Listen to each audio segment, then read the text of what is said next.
And hello, movie lovers, and welcome to the show. With me, as always, is my partner in crime, my co-pilot, my my co-host. Say hello to everybody, Charlie. Hello. And for tonight, we're actually going to be doing a little bit of movie news, but at the same time, we're actually going to have a main topic at the end, like we normally do. Our main topic is this because some people have been asking me, "What do we do on our channel? Are we movie reviewers or are we movie critics?" Now, the difference is different. I'm going to get to that later on. But we do have a little bit of movie news before we actually get into our main topic. Some of it is regarding Scarlett Johansson getting wanting to sue Disney, and also too Emma Stone being in the sequel for Cruella 2, and then we also have some other stuff that we're going to be chatting about. So let's go ahead and get on with the show. All right, the first news kind of broke a couple days ago, and it's like everybody's like in it. It didn't break the internet, but it's pretty big. It's regarding the sequel to Sonic the Hedgehog. They casted Knuckles, and the voice, like the person that's playing Knuckles in Sonic the Hedgehog sequel, will be Idris Elba. So the actor shared news on Twitter, simply sharing a photo of Knuckles' closed fist with a mention of "knock knock" accompanying it. Elba will be joining the cast that already features some big stars, including James Marsden, Tika Sumpter, Natasha Rothwell, and Shamar Moore. And everyone doesn't know who he is. He's on the reboot of SWAT, and he was also a big. He was in Criminal Minds for a while, and he was a kind of one of those badass characters in Criminal Minds. So Sonic the Hedgehog 2 will see the return of the original film's main cast, including Ben Schwartz as the voice of Sonic, James Marsden as Tom Wachowski, Tika Sumpter as Maddie Wachowski, and Jim Carrey as Sonic's rival, Dr. Robotnik's like Eggman, along with Adam Pawley and Natasha Rothwell. No idea who those characters are, but so, and of course, if you've seen the latest Sonic the Hedgehog, they kind of reveal some other characters in it. I'm not going to touch that. That's for you guys to figure out. So the sequel's supposed to be out next year, April 8th. Yeah, I'm actually excited about Idris Elba being the voice for Knuckles. Knuckles is actually one of my favorite characters from the Sonic the Hedgehog video game and stuff like that. I used to be a huge Sonic fan back when I was young, playing the Sega Genesis, of course, and also too, I did watch a little bit of the Sonic the Hedgehog movie. I need to go in and finish that movie up. I had a good time watching the first one and things like that. It's just good to actually see them listen to the fans because they didn't like the way that the hedgehog actually looked in the first film in the trailer. So they went on ahead and they added in the special effects that they needed to add for Sonic the Hedgehog. I thought the actor playing Sonic the Hedgehog did a very good job of playing Sonic the Hedgehog and things like that. And also too, I think that this is probably one of the best ways of actually handling a video game type of movie that we've seen in a while, in my opinion. But yeah, Idris Elba is a great actor whenever you look at the different roles that he's been in and things like that. Yeah, he's been in the Dark Tower movie. It was not his fault that movie sucked as much as it did and everything. It was just the storytelling and the way that the direction that they chose to go in. But still, Idris Elba is a great actor, and I think he's going to be great as Knuckles. And it's going to be interesting to see, like Sean says, think he'll give Knuckle an American accent or stay British. I would like to actually see a British Knuckles, to be honest with you, and give it that little flair. Because here's the thing. It's CGI. So therefore, it's not like he's actually going to be in a live action format to where it's going to be him dressed up as Knuckles or anything like that. This is not the 90s anymore or anything like that. So I think that him doing the English accent, I think that will be really good for Knuckles. It just adds a little bit of flavor to his character. But you hear this news, Charlie, and everything about Idris Elba being Knuckles. Are you excited? What does that do for you? Nothing really. I mean, the first one, I liked the first one. It was entertaining for what it was. It was a lot better than that. I'm glad the studio decided to listen to the fans, not Warner Brothers that refuses to listen to the damn fans. Like, come on, Warner Brothers, get your head out of your ass. I mean, it's okay. I mean, it was entertaining. Like, Jim Carrey was the highlight of the movie. It is what it is. I'm not really. Am I gonna? I didn't see this rushed out to the theaters. I watched it at home. Me too. It's fine. I mean, I saved myself some money. I mean, I'm more excited for Uncharted than I am the new Sonic the Hedgehog. But I'm excited for Sonic the Hedgehog 2 over the Batman. But I mean, I don't know. I mean, he's playing him. Yay! Let's get a trailer. Let's actually see something first. I mean, yeah, everybody's freaking out. Yay, it's cool. He's playing a pretty pivotal character, but I mean, let's say it's good on paper. It's kind of like Dallas Cowboys. It's good on paper, but sucks when it sucks when it matters most. And then but I mean, it's wait and see. I'm indifferent. Yeah, he's in it. Cool, but I need to see more. And Okay. like, am I going to the theater to see it? Absolutely not. Okay. I thought it was okay for what it was. Was it the best movie last year? Absolutely not. Absolutely not. But it was a lot better than it originally looked at, because it looked. That would have been cool, Sean, if they did get Nolan North to play Nathan Drake, but he was actually on set while they filmed on the Uncharted movie, and he gave his approval to Tom Holland and that. And this is a younger Nathan Drake before the events of the game and all that good stuff. So this is a younger Nathan Drake. But yeah. That's all I have to say. Okay, let's go on ahead to get into our next topic then. All right, the next one I'm really excited for, since I'm a huge Ryan Reynolds fan. And speaking of Ryan Reynolds, he's got a movie coming out tomorrow, today, called Free Guy. So this is this is not Free Guy news. This is Deadpool 3 news. So following the release of the Free Guy reaction video that featured Deadpool and Quark. If you have not seen this video, OMG, this is hysterical.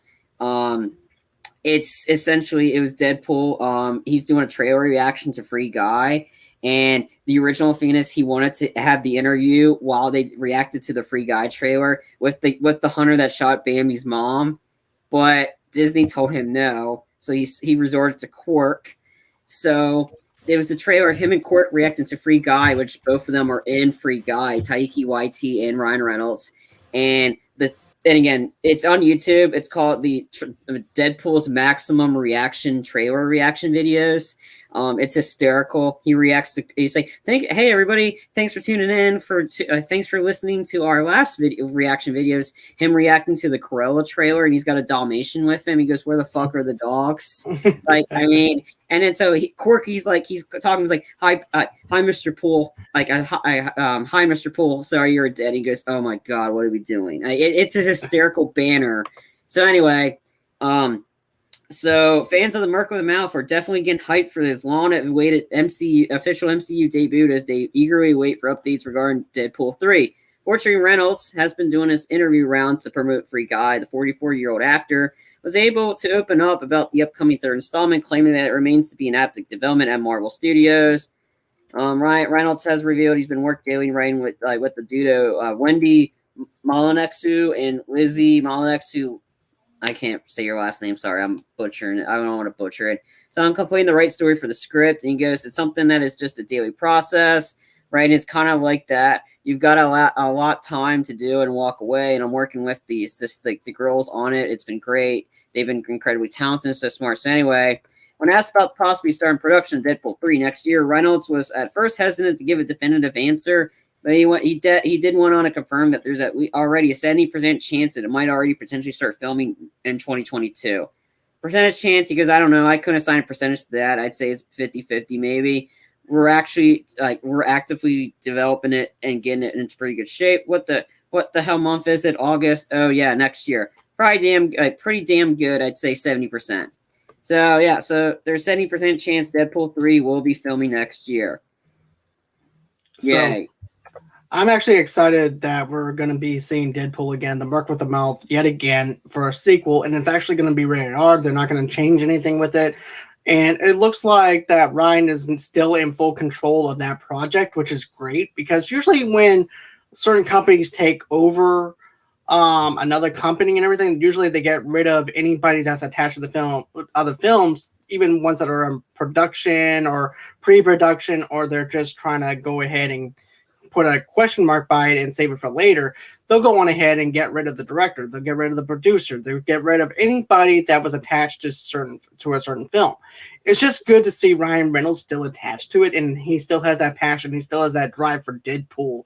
and things like that. And of course, seeing Taika Waititi and him react to the Free Guy trailer was just fantastic. I laughed my butt off at that. I thought it was great to see Cork again and actually know that Cork is actually part of the Disney Marvel brand with Deadpool. Just the chemistry and the balance that they have with each other is just fantastic.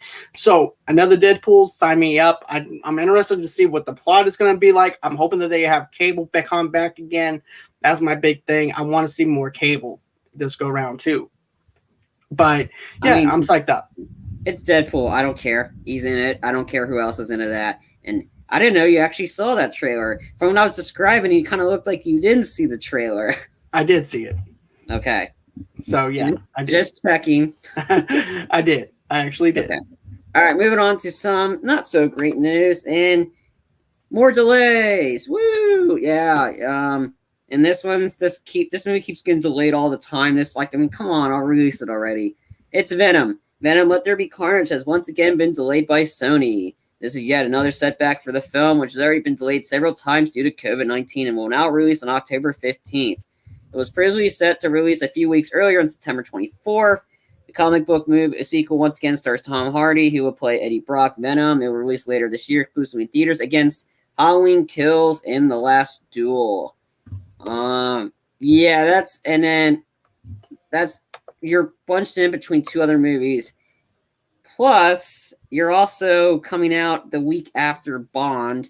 And from an article I read, Bond needs to make $900 million to reach profit range because of all the delays it had. And I don't know what's going on with the pandemic. I'm not surprised on this delay because, again, I don't know.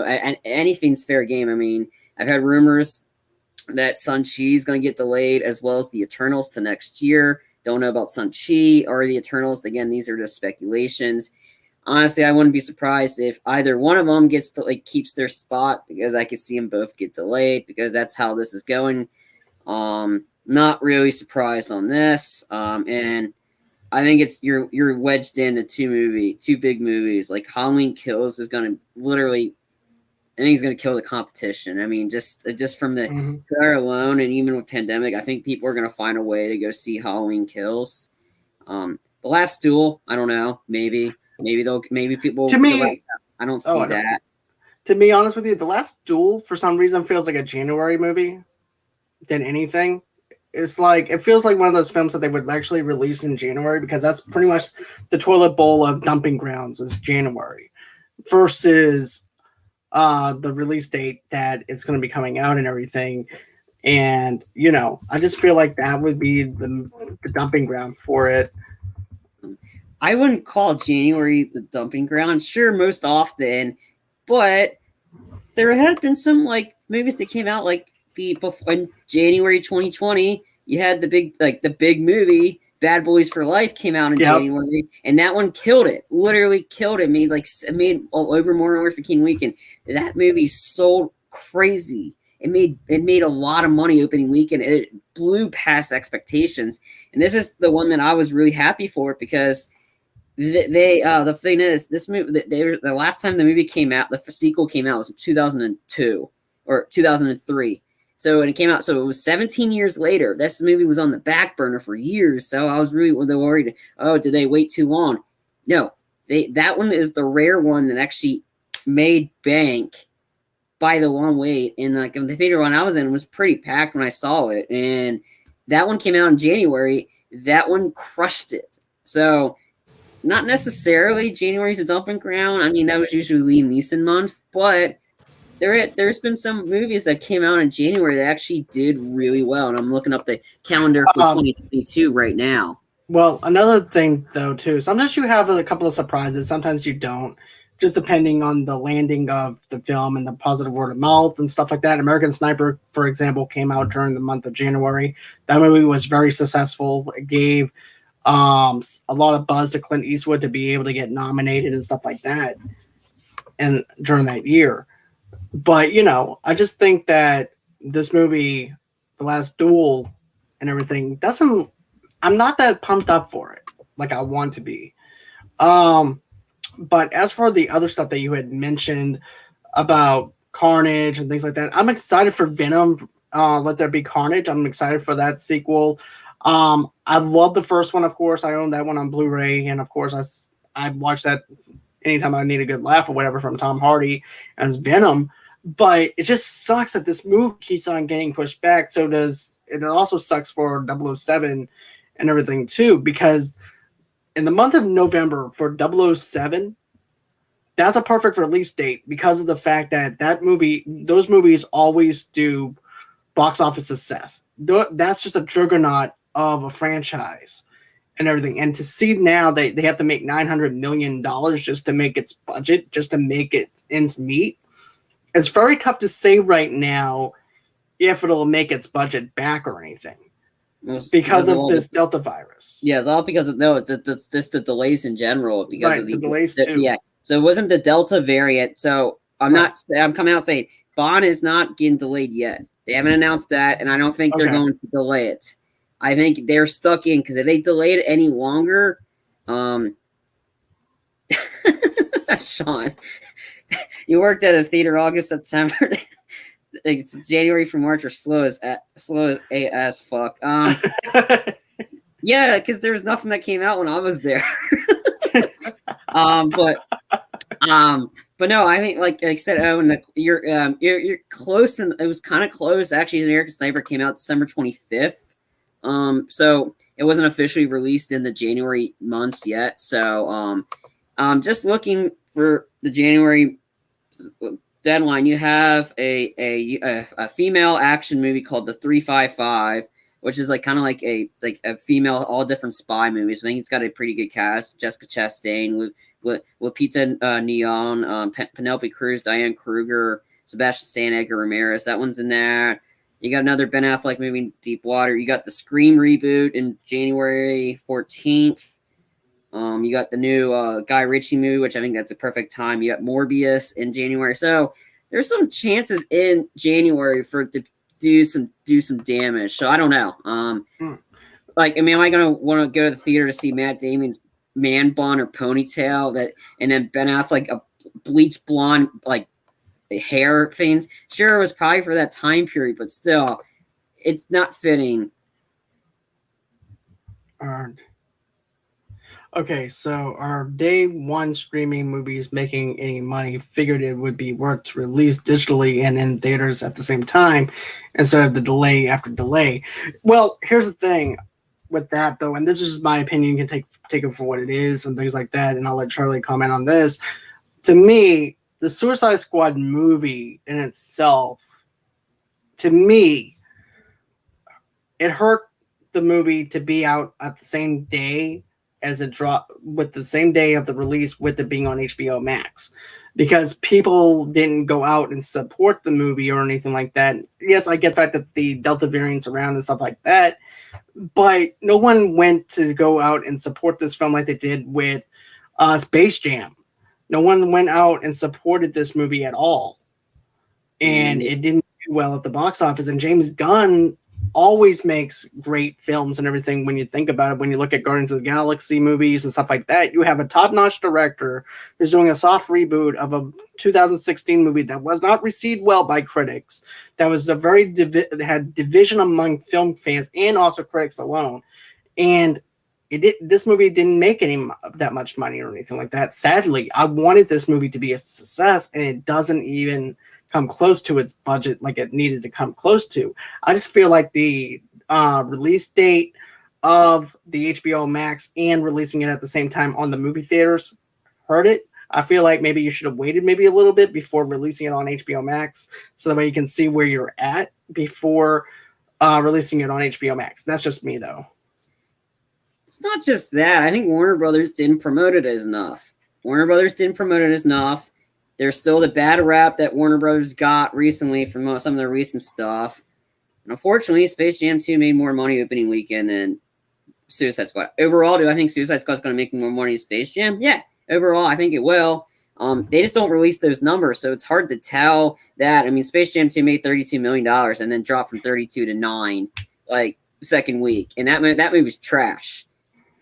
But another thing, though, too, is HBO Max doesn't make money off of movies that are being streamed from from their app or anything like that.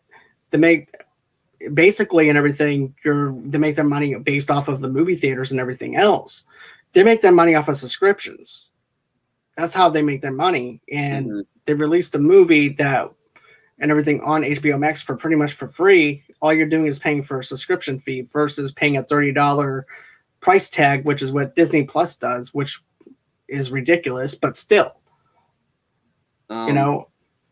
Yeah, I don't know. I mean, and then Black Widow made $60 million via the Disney Premier Plus, which is funny because they don't. That was the only one they really shared the information for box office because we don't know a lot of the numbers. Yeah, it is insane, Sean. I totally agree. I think the guy you want to listen to for really good box office numbers, he's on YouTube, Dan Merrill, from Schmodown fans. He has a weekly charting with Dan, and charting with Dan, and he goes over the box office numbers and stuff. He's very good at the box. I watch him every week, so it's interesting. But there's a lot of factors too, and then the Delta variant started picking up too. So it's like people are fearing for that. I don't know. I think, like I said, I mean, I don't know what the thing for Bond was, the constraints, because there's a lot of that one's probably going to make a lot overseas, and I think that's more than it is domestically. Like, I hope it does well because I want Daniel Craig's last outing to be great. I'm Me too. For it.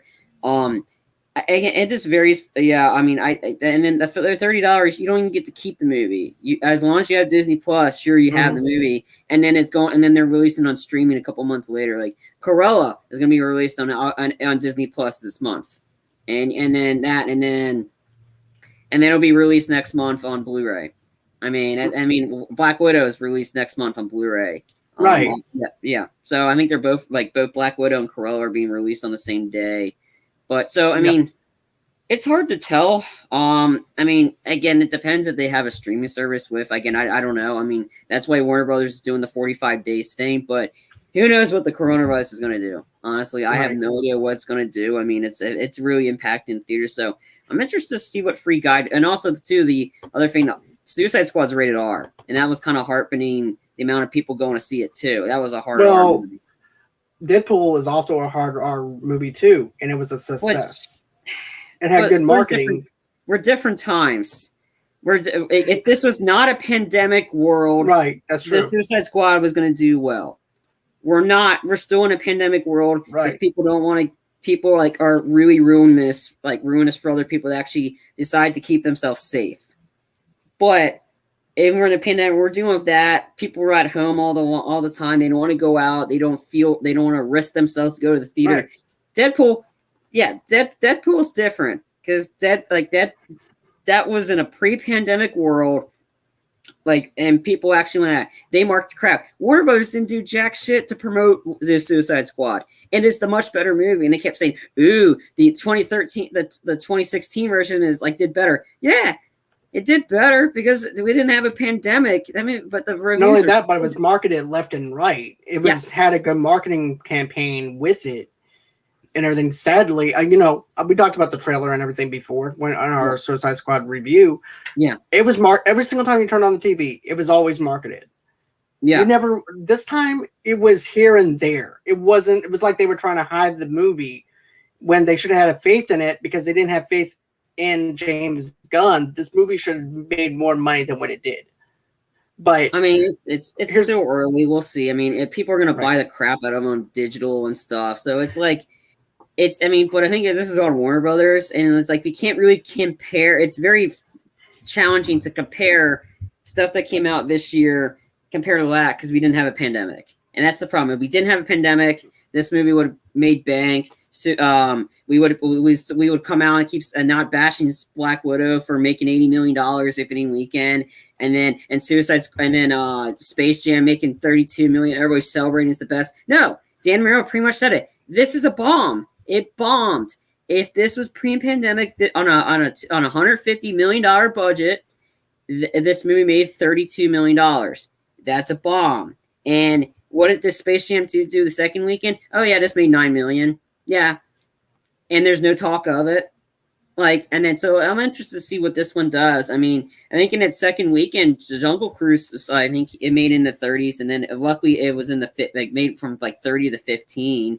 And Jungle Cruise is a good movie, and I was surprised when Disney didn't release the information regarding how much that one made on the Disney Plus Premier Access.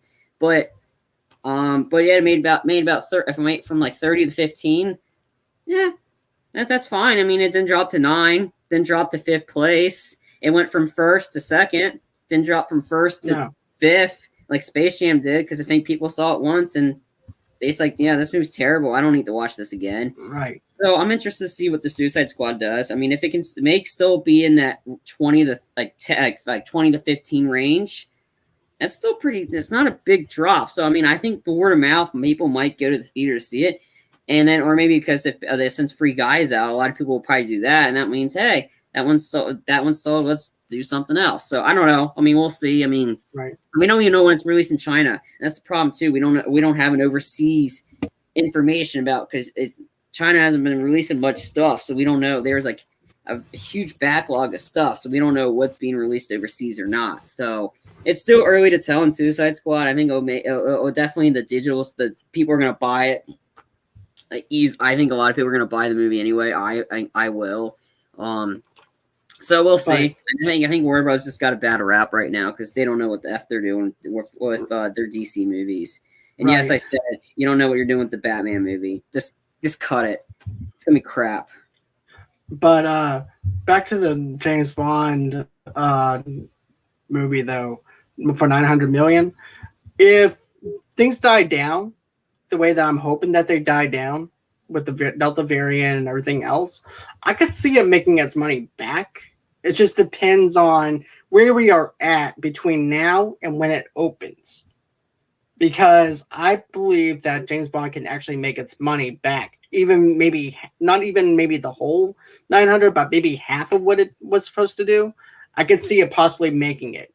Especially if it's a good movie. If this is actually one of the best ways to send out Daniel Craig on a high note and everything, you're going to see people return to the theaters over and over again to check this movie out, because this movie deserves to be in the theaters to watch for people to enjoy. So I think that it has a lot of success behind it. We just have to wait and see where we are between now and later on. I'm rooting for it, but I between now and October 8th, I don't see much changing. Honestly, I with the variant, I'm hoping for it to the people to get their heads out of their ass and do the right thing. I seriously doubt it.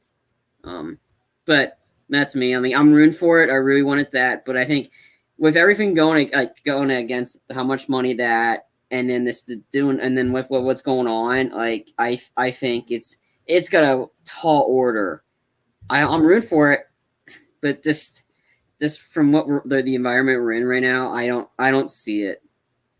I don't see anything changing between now and then. Right. Okay. So what else we have? All right, now we're getting to the we're getting into it now.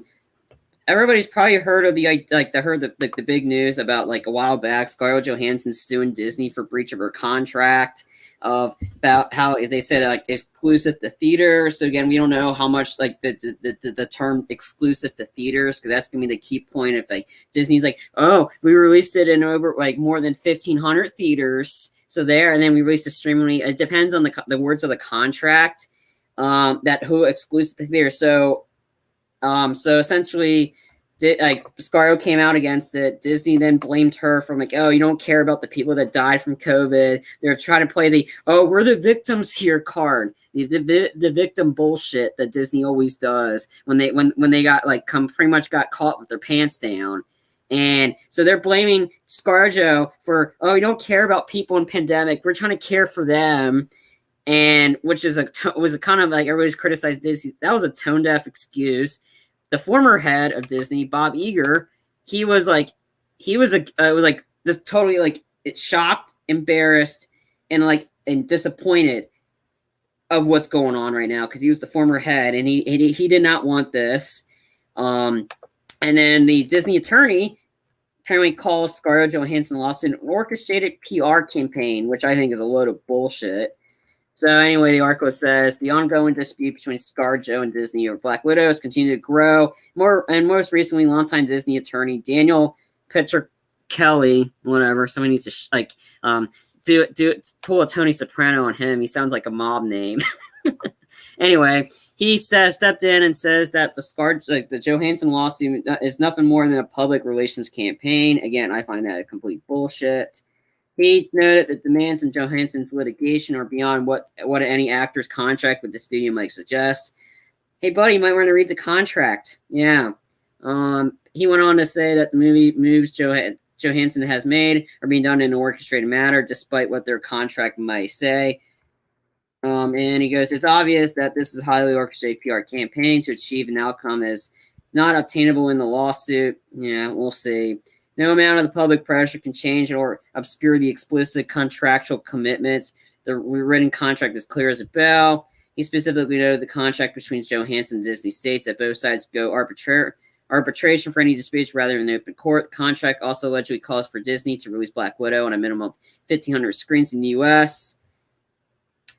It depends on their definition. So again, I still think ScarJo's got a great chance. Which Disney did by releasing the film on 9,000 U.S. screens and 30,000 worldwide. He also notes that the distribution decisions rest entirely with Disney, regardless of what others may claim. So then the argument, Johansson's argument, seems to stem from the fact that the decision to make Black Widow a day-and-date release in theaters and online via Disney Premier Access harmed the actress and the box office threshold bonuses she may have received. The company releasing the film on Disney Plus acted as a boost, because the revenue from Premier Access service factors into box office tallies. Does it? I don't think so. Because we treated Disney Premier Access revenue like box office for the purpose of this bonus requirements in the contract. They only enhanced for the economics for Miss Johansson. Of course, the dispute between both parties is far from over, with both legal teams essentially blaming the other for the way things have gone. As things continued, it will be interesting to see how far this goes in the court system and what, if any, decisions are made. So there's that. Okay. So here's the thing. I like Bob Iger. Bob Iger's been over Disney for years, and he's a great business guy and everything. And as soon as this new guy took over, he pretty much destroyed what Disney has built with Bob Iger. Bob Iger is one of those great businessmen that has been around since I was a kid and everything. And yes, I do agree with you, though. The rich always does the boohoo thing, always blames one another instead of owning up to their mistakes and what they're doing as a business and everything, too. But, here's the thing. Even Kevin Feige came out to support Scarlett Johansson. It's like, hey, look, you guys need to go ahead, pay her money, give her what she deserves and everything, because he's standing up for her and everything. And basically is this. Scarlett Johansson was promised that the movie would not go to streaming services like Disney Plus or anything like that. It was supposed to be just for theatrical purposes, because we haven't seen a Marvel movie in a long time or anything like that. And also, too, the pandemic also pushed the release date back. And then I also remember seeing last year or a couple of months this year before the actual opening, and this is what it said. It said, don't worry, we're not going to release this on Disney Plus. This is just for the Marvel fans to release theatrically. There's not going to be a Disney Plus release, so don't expect it. Next thing you know they wind up putting it on Disney Plus, slapping the $30 price tag to it. And then they're going to go ahead and tell Scarlett Johansson, well, you signed on for this deal right here, which is for a theatrical run. And then they try to play the whole entire thing where it's basically her fault and everything and stuff like that, when it's not even her fault at all. They're trying to go ahead and manipulate who she is as an actress. She's a great actress. She's an Academy Award winning actress who deserves to get paid and everything, and deserves the money that she gets. And for you guys to go on ahead and just stick it to her for no reason, that is pathetic. And also, too, Shang-Chi is coming out and everything, too. And Shang-Chi also doesn't look like it's going to be projected to make that much money to begin with. And also, too, there also might be, they're going to probably be pushing back the release dates. But get this, Shang-Chi doesn't have a streaming platform. It does not have the Disney Plus price tag for that premium price. And neither does the other movies too. So therefore, they're playing damage control right now. They're trying to say, okay, you know what? By putting out this, what we're going to do is we're going to go in here and pretend that none of this even happened. We don't want no issues with the actors from Shang-Chi suing us or anything going down the pipeline in the future. So you know what we're going to do is we're going to go ahead and release Shang-Chi without the Disney Plus price tag or anything like that attached to it. Therefore, no one's going to even notice that we actually backstab Scarlett Johansson and make her Men in Black herself to the point where she doesn't remember.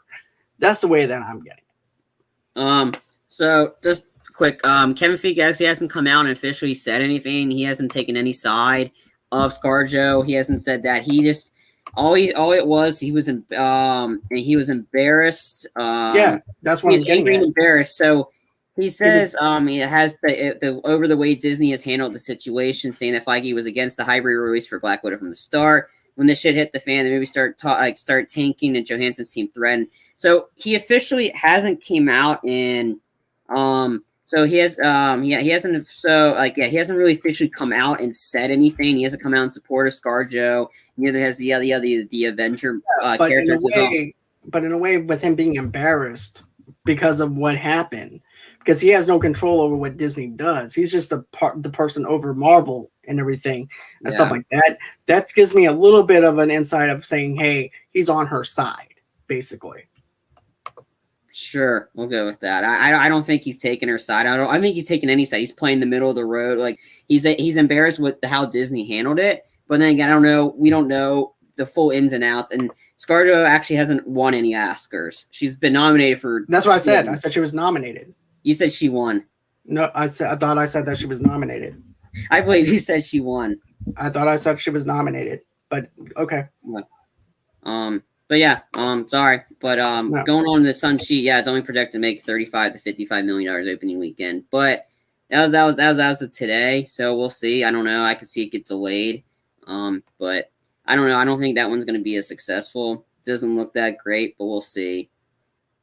And then that leads to the other set of news of Emma Stone, who was in negotiations to discuss a lawsuit. What do you know? She signed on for Cruella too. It's kind of a coincidence. So it was rumored that we hadn't seen the last Emma Stone Cruella. Now they will return for a follow up. They've been Disney's been in earlier development on a sequel. He brings word that Stone will reprise the role as a titular character. Deal comes at an interesting time after ScarJo sued the company after alleging a contract breach to Black Widow, releasing in both theaters and on Disney Plus. And then, like the MCU film, Cruella is released in both formats, but it's unsure the sequel will be distributed via both avenues. It earned over $222 million worldwide. Deadline says the Stone deal mutually benefits both sides, especially at a time when Disney's still assessing the dynamic window model on its event titles. So yeah, that was it. No other details. See, I find it interesting, though, at one time she was thinking about suing Disney. Then all of a sudden, Disney's like, you know what? We're going to give you a Cruella movie. So maybe she decided not to sue them and everything. And be like, okay, you know what? I'm good. I'll just go on ahead. I'll make my Cruella movie. It's going to make bank, maybe not. But still, I got my own movie and everything, and I'm able to carry my own film. So therefore, I'm not going to worry about this hoopla now, since I actually have my own film and I can renegotiate my contract to play Cruella to where maybe when I made some mistakes with signing in the first place, I can look at every individual line on that contract and be like, okay, well, I see that it says that you're not going to put it on streaming services, or where is that at? Because that's the first thing I'm going to be worried about, especially if we're inside of the pandemic still and everything, depending on the release date, you know. But that's another thing that she could be looking at there too. This is surely speculation at this point, though. But, you know, it makes me question that. And then also, too, with Scarlett Johansson, she was supposed to go in and produce Terror Tower, which is also a part of a Disney ride, Disney property. So I don't know what that's going to look like now since she's actually suing Disney. But that's just something that I wanted to go ahead and talk about, was the fact that she is going to try and was going to produce that movie and everything at one time. So it may not even go in her favor on that. But press for Emma Stone. I can see her thinking about it and then seeing this. I'm like, yeah, you know what? I'm gonna let you guys duke it out. Yeah. What And about then you? The Rock never was going to sue Disney for the price. I mean, The Rock doesn't care. The Rock's doing the movies for the sake of doing movies because he was thinking about they asked him if he was going to sue Disney for this day and day release on Premier Access Plus for Jungle Cruise. He decided no, but I think that's because The Rock's got like tons of money anyway, and he's like he doesn't care. Busiest person in Hollywood, Yeah, he basically. is. He did the movie because he felt like doing it, and it was on the anniversary of the Jungle Cruise ride, and Walt Disney that was the first thing he did was he was a skipper on the Jungle Cruise ride back in the Disneyland, California. He was years ago. He was a skipper. Walt Disney was when the Jungle Cruise ride first opened, and that's one of the oldest rides in both Disney parks. So I thought that was a really cool tidbit. Okay. Yeah. Is there anything that you wanted to add as far as Emma Stone with Cruella or anything like that? Or No, I mean I can't really say anything. I didn't see Corella, me so I either. can't really say anything on it. Like, I mean, I just find it kind of interesting that she did the sequel, especially with the whole ongoing thing. Um, I don't think it's gonna go well for Disney. I really don't. Like, I think it's gonna like the whole now with them not doing Shang-Chi only it's having that only in theaters. That's gonna kind of blow up in their face. We'll see what they do with the Eternals. I don't know. Eternals looks not great. I need to see more. I mean, I don't want a 2.5 hour melodrama with superheroes. When I want to watch it, I'll watch The Boys, which actually has a lot more action. So I don't know. Disney's got a lot of problems. And Yeah, good. They need it's to got knock 99 problems. yeah. They need to get knocked off their pedestal for a bit. Hey, Trey Parker, Matt Stone, bring Mickey Mouse back so we can make fun of Disney some more. But let's see here. I think that was everything as far as the movie news and stuff like that goes, Yeah. right? Yeah, that was it. Okay. So our main topic is this. Are we movie reviewers or are we movie critics? Now, what brought this question on for me was listening to Christian Harloff and stuff like that. Because whenever I find inspiration in people and stuff like that, because if it wasn't for Christian Harloff, if it wasn't for AMC Movie Talk, if it wasn't for John Campia and those candidates and stuff like that, I wouldn't be doing what I'm doing now. Charlie wouldn't be here. Sean wouldn't be here or anything like that. I found inspiration because of the fact that I followed the Schmoes No Show for a while. I followed John Campia for a while.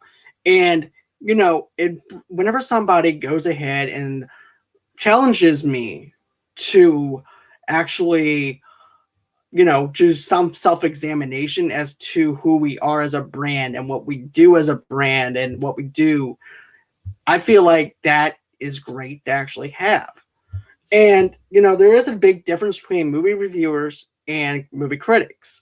And I'm just going to point this out. Charlie and I are movie reviewers. We're not movie critics. Is that how you would actually categorize us? Because here's the thing.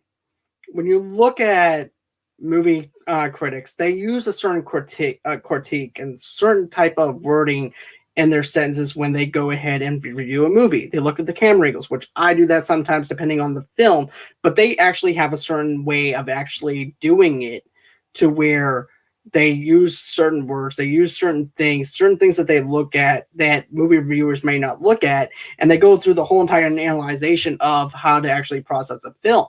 Versus movie reviewers, we know what we are going to wind up saying about the film. We have free reign on what we say about the film and things like that about a film. But I feel like that we are movie reviewers who gives honest opinions, regardless of the fact that, you know, we don't really care about what anybody else what any other critics have to say. We're formulating our own opinion and everything. And also, too, if you look at William Bibiani, you look at Chris Stuckman, you look at those people, those are movie reviewers. Those are people that are on YouTube that makes that actually goes on ahead and reviews movies. Now, if you look at Jeremy Johns, you look at John Campia, you look at the Schmoes No, those are actually movie reviewers because of the fact that here's the thing. This is something that I really liked about Christian Harloff was this. He said when he first started off, it was all about just watching a certain film. and everything, and being able to analyze it and be able to just watch this film for fun versus doing it for the views and stuff like that. And then as they got bigger, as they started getting more into progress and everything, that's when it actually felt like for them that it was just wearing them out because they had to go on and review every single thing because of the fact that a certain studio told them that they need to go on ahead and review everything that they see. Before you know it, they were pretty much, in my opinion, this is not something that they said, but basically they were pretty much wore down. But I feel like that we are movie reviewers. I feel like that we give audience opinions and stuff like that. We have a certain way of how we actually watch certain films and things like that. But how would you categorize this, Charlie? I was just looking up William Bibliani.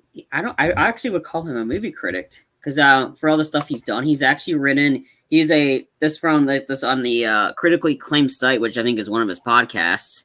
He says Bibliani is a Rotten Tomatoes approved film critic who currently writes for critically acclaimed, The Wrap, and IGN, and co-hosts that. I want to say he is a critic because of that. Yeah, I was just saying because you kind of threw me off because you said it was a movie reviewer, which he reviews movies. I said he was a movie critic. I heard movie reviewer. Okay. Yeah, sorry. But yeah, I mean, I think they're both kind of same thing a little bit. Yeah, I mean, we both kind of use the same kind of lingo. Maybe we're not as professional, but then again, a lot of the professional reviews they review more of the independent stuff, and sure, some of the independent stuff's great and all, but I don't want to watch a movie that's black I mean with the artist that won Best Picture a couple years ago. That's an independent, but no talking, and it's a musical. How's that works? Like, again, I don't know. I mean, they watch. They're very pretentious. Like Roger Ebert used to be really good reviews. Now they're just a bunch of a-holes. Honestly, just seeing their reviews, and they're not really qualified to review the bigger stuff. Like, I think I got into this mainly because I didn't really listen to movie critics anything. I got into because I just was fascinated with movies, and I minored in film in college. I took a lot of film classes, learned all the jargon, and which was really cool how you analyze a movie from details, from anything on the scene, which we determined is mise en scène, to camera work, to editing, to all that kinds of stuff. So I got all that. So I that's just the knowledge I had. But I mean, I think maybe the only difference between the two is maybe critics get paid and reviewers not necessarily. I don't know. I mean, that's not. It's they're kind of the same thing, and then yet they're kind of not. But it's not much of a difference. Maybe they have more prestigious websites. Again, I don't know. I can't really say because they're kind of the same thing, honestly. That's my take on it. I think they're kind of the same thing, and just maybe there's that a difference. But I mean, I don't know. That's my take. Well, here's another thing though too is I remember too with the Schmoes, they also said at one time or the other that it used to be a race on who would get the movie out first and everything. And now, and it's still that same way. And even when they were first starting out, they got to go to movie premieres. They got to do everything that a movie critic does and everything. It's just that they were doing it for fun versus what they were doing. The movie critics were doing, and of course, you're sitting there with a lot of people that are just serious, and here's just average film fans reviewing film, and that's what movie reviewers are. We're just average fans watching film and critiquing it and watching it the way that we receive it, versus a movie critic who sits there and watches the movie and is getting paid for it through their websites, through IGN, through other stuff and things like that. And they're not having to me, they lost that fun in a sense sometimes when they're reviewing a certain film because they don't have, I don't know. It's just the way that I'm looking at it. Yeah. It's an interesting question because it comes from different perspectives. Like me personally, I don't consider IGN or like a movie critic, they're full of shit. I mean, IGN, IGN, like they do all types of stuff, but they're not like they don't give out great ratings, and they're very. I mean, again, that we're all kind of biased in a way, but they don't. The stuff that they give high marks to, they gave it to like movies that I'm like nobody's even heard of, not even movie critics have heard of. So it's like I don't consider IGN to be critics. I just consider them the reviewers in a sense because they're just reviewing the thing like this. They have a fandom for it. So I don't know. I mean, I would call them reviewers, but then again, you can pretty much call everybody reviewers, and and then you call everybody critics because we're all critics of something. So it's just I don't know. It's very tough to figure out the difference between the two. I mean, I think because I think we all kind of do the same thing. It's just some are better than others at it. Okay. Then there's also another thing that I wanted to bring up too with the subject though as well. You know, I feel like when with movie reviewers and stuff like that, I just feel like too that we have that passion, we have that drive, and just to have fun. You know? Yeah. But you know, I just feel like as a movie reviewer, that's what I'm classifying us as me. But yeah, that's the way I look at it. But yeah, I mean it's fine. I mean we all like I said I don't know. It's I never really thought of the same because you look on the internet when you're trying to look for jobs for that. It's just it's very hard because they're kind of both detailed under the same thing. So it's just I mean I think it's just like for me I just can't find a big difference between the two of them and essentially but then again it's very hard to figure out a very like a legit website that actually puts out honest reviews like no, I mean Roger Ebert used to do that, now they don't, and now it's very it's like you have somebody that's like I think they gave a Space Jam 2 a really great reviews, and I think that the person that reviewed it was like a mom from a mom blog, and then just like and I was like, really? You gave that a high review and you said it's great for kids? Sure. You might want to tell them why the Clockwork Orange people were involved in this. You want to explain to them why is Don Cheadle quoting Denzel? Denzel's not for kids. Why are you quoting him? Like, there's a lot of mature elements in it. Like, The Matrix. That's not for kids. You say they're all the movies great for kids? Okay. I mean, that's that. But I mean, they've lost their credibility ever since Roger Ebert died. But I don't know. Right. Okay. Well, with that being said, guys, that's going to be it for the show for tonight. I do thank you again, Charlie, for being on the show. Welcome. I do appreciate it. It's always fun when we go on ahead and just, we just go on ahead. We talk about certain topics and everything that we think that might be fun or certain news topics. And also to our main topic. Sorry about that. No, it's cool, man. It's very cool. But yeah. So anyways, there's not going to be any shows on Saturday or Sunday. I am going to be on Mount Schmodown tomorrow at 3 o'clock Central Time, 4 o'clock Eastern, 1 o'clock Pacific Time for that. And basically, I actually do an after show with Ben Rayner. We actually talk about people of the movie trivia Schmodown and the careers that they've been in and stuff like that. It's a lot of fun. So if you want to go in and check that out, check out Movie Trivia Schmodown. And also to go on ahead, support Two Blur Girls podcast, which is Tamara and Tamika's show. They're actually doing their show right now. As a matter of fact, we actually teamed up with them to do a St. Jude's charity with Cincy. So go on ahead, get yourself a Cincy. All the proceeds go over into St. Jude's. So go on ahead, do that. Also, too, guys, go on ahead, check us out at Movie Lovers TV, Lovers Unite on Facebook, and also on Instagram underneath the same name, and on Pinterest.